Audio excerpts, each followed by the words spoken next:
Chapter 6. Materials around us. Objects and materials. The things that we can see and or touch are known as objects. Objects are all around us. For example, the chair we sit on, the book we read, the pen that we use to write, the table on which we keep our things, are all objects. Objects are of different shapes and sizes, and each one can be used for a specific purpose. Different objects can be made up of different types of substances. The substance or mixture of substances that make up objects are called materials. Everything around us are objects and they can be made up of different materials. For example, as we have learnt above, a chair is an object. It can be made from different materials like plastic, wood, or metal. The choice of material depends upon the intended use of the object. Some other examples of materials and the objects they can make are as follows: metal, key, utensil, chair, vehicle; wood, door, table, chair, bed; plastic, bottle, toy, chair; glass, tumbler, mirror, window pane; cotton, clothes, curtains. Types of materials. An object has to be made from a suitable material. This material is chosen depending upon the use of the object.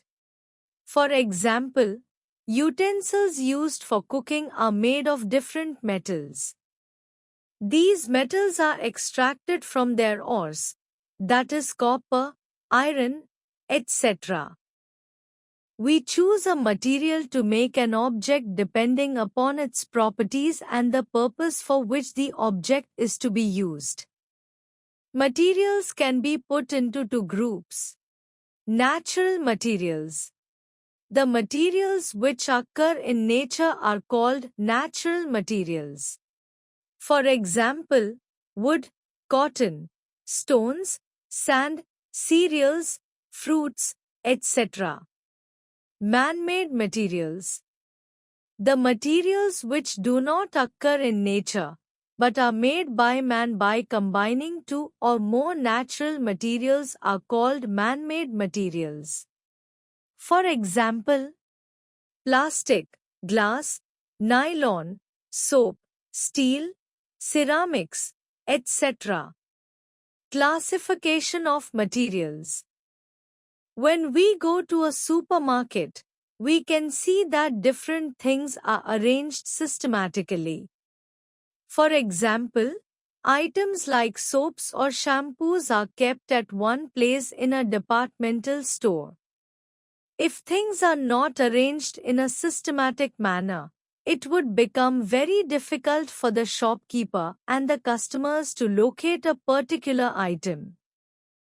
Classification is the process of sorting out and grouping things on the basis of some criteria. Let's look at some criteria of classification of different items. Objects can be classified on the basis of their properties like hardness, luster, and conductivity.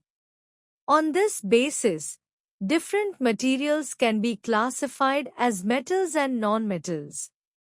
Objects can be classified on the basis of their origin.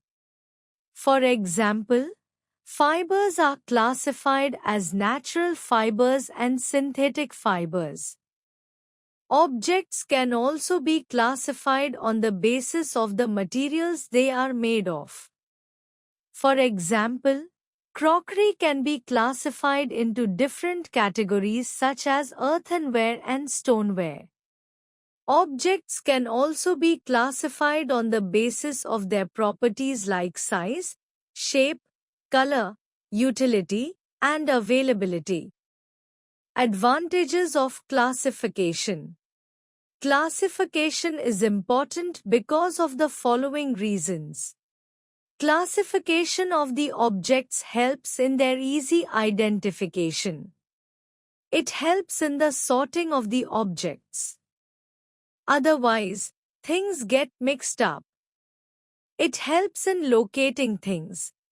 It is only because of classification that you are able to locate a book that you need out of the thousands in your school library.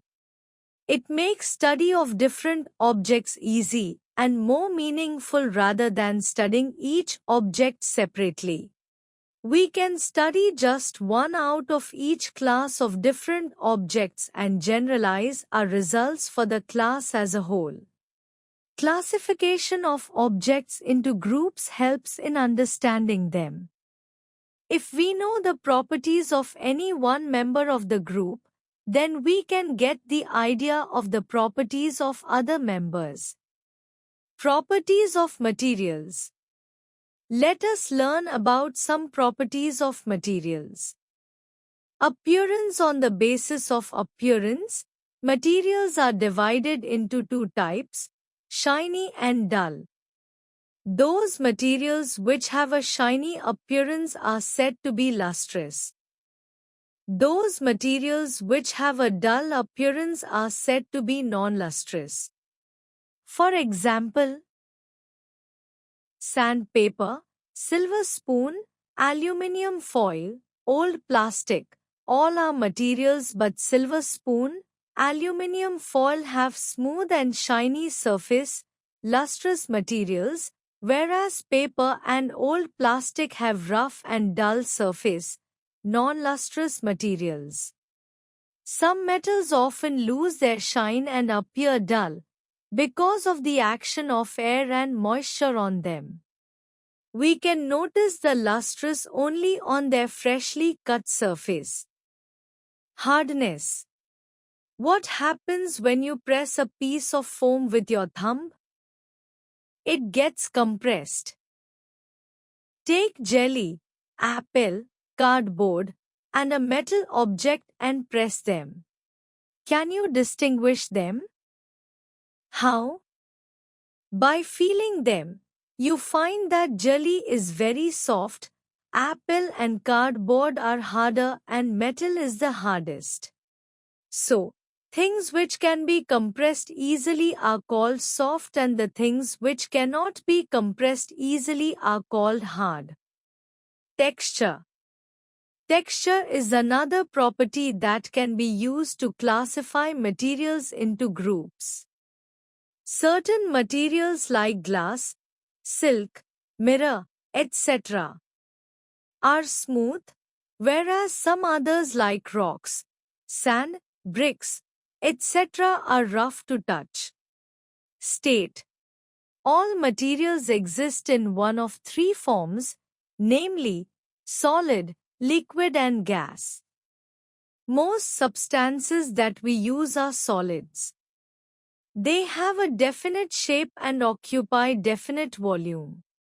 Substances like water and oil are liquids.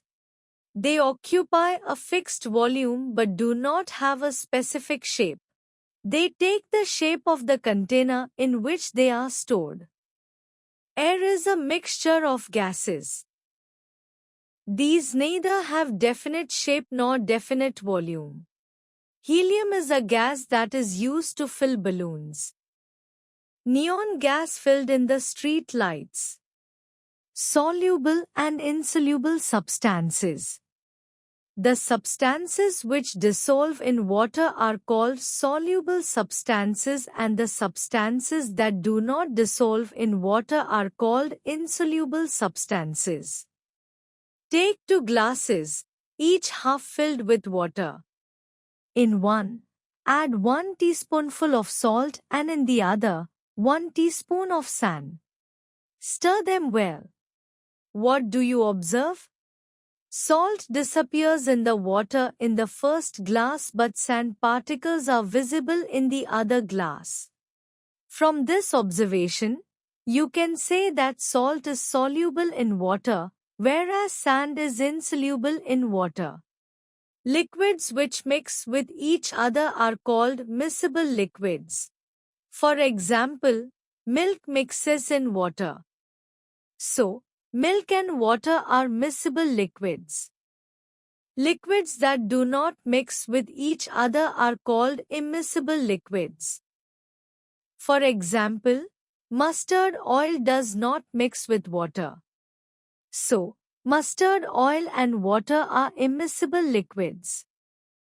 Gases like carbon dioxide dissolves in water, whereas oxygen dissolves partially in water. Plants and animals living in water breathe oxygen dissolved in it. Some gases such as nitrogen are not soluble in water. Objects may float or sink in water. Some objects may float in water and some may sink in it. Take a piece of thermocol and a stone. Put them into a vessel containing water. What do you observe? Stone sinks into water and stays at the bottom of the vessel, but thermocol floats on water. Why does it happen? This happens because the density of thermocol is less than that of water, so it floats and does not sink, whereas the density of stone is higher than that of water, so it sinks.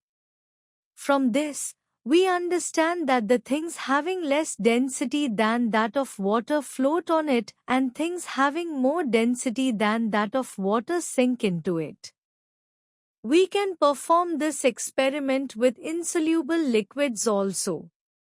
For example, kerosene, petrol and chloroform. Kerosene and petrol being lighter than water form a layer above water, and chloroform being heavier than water forms a layer on the bottom. Transparency. Take a glass jar and look through it. You will be able to see objects on the other side. Now, take a piece of cardboard and repeat the same process. What do you observe? You will find that you are not be able to see through it. This means that some materials allow light to pass through them, while others do not. When you go to a confectionery shop to buy chocolate, the shopkeeper says, "Select yourself." How will you do that? You will simply take the glass jars filled with chocolate and tell him which chocolate you want. The property that determines how much light different materials allow to pass through them is called transparency. Based on transparency, materials can be classified as follows. Materials that allow light to pass through them are called transparent materials. Solids such as glass, gems and certain kinds of plastics, liquids such as water, kerosene oil, etc. and gases such as oxygen and hydrogen are transparent materials. Materials that allow some amount of light to pass through them are called translucent materials. Frosted glass, tissue paper, butter paper, muddy water, etc. are translucent materials. Materials that do not allow light to pass through them are called opaque materials. Wood, metal, cardboard, stones, etc. are opaque materials. Conduction of heat and electricity. Some materials allow heat to pass through them easily. They are called good conductors of heat, such as metals.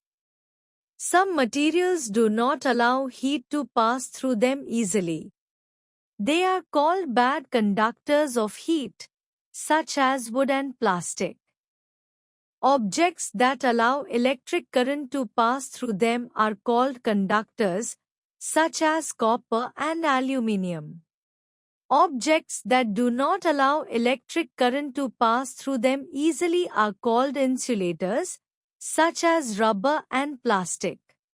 Magnetic property. Materials that are attracted to a magnet are called magnetic materials, and those that are not attracted to a magnet are called non-magnetic materials. Objects made of iron, nickel and cobalt are the examples of magnetic materials. We have learnt about different properties of materials, which can help us classify things into different categories. Classification helps us locate things and study different materials and their properties systematically. Properties of some commonly used materials. Wood, it is dull in appearance, hard, insoluble, rough and opaque. It is a bad conductor of heat and electricity and has lower density than that of water. Metals. They are shiny and lustrous in appearance, hard, insoluble, smooth and opaque. They are mostly good conductors of heat and electricity and have higher density than water. Plastic. It is dull or shiny, hard or soft, insoluble, smooth and opaque or translucent. It is a bad conductor of heat and electricity and has lower density than water. Glass. It is shiny, hard, smooth, insoluble and transparent or translucent. It is a bad conductor of heat and electricity and has higher density than that of water. What is matter? Mass and volume are the two properties that are possessed by all materials. Can we give a general name to anything that possesses these two properties? Anything that occupies space and has mass is called matter. The mass gives the quantity of matter and the units to measure it are gram, g, and kilogram, kg. The space occupied by matter is its volume. The units to measure the volume are liter, L, and milliliter, ml. Mass. How is it heavy? Mass is the amount of matter in an object, which determines how heavy or light it is. For example, a big bottle has more mass than a small bottle because it contains more matter. We measure mass in units like grams or kilograms. Space, the room objects take up. Space is the empty area that an object occupies. It helps us understand how much room is needed for an object to fit. For instance, a toy box has a certain amount of space to hold toys, and knowing this helps us organize and store objects properly. Volume. How much fits inside? Volume measures the amount of space inside a container that is occupied by an object. If you pour water from a glass into a bucket, the volume of water remains the same, but it fills up a larger space in the bucket. Volume is usually measured in liters or cubic centimeters.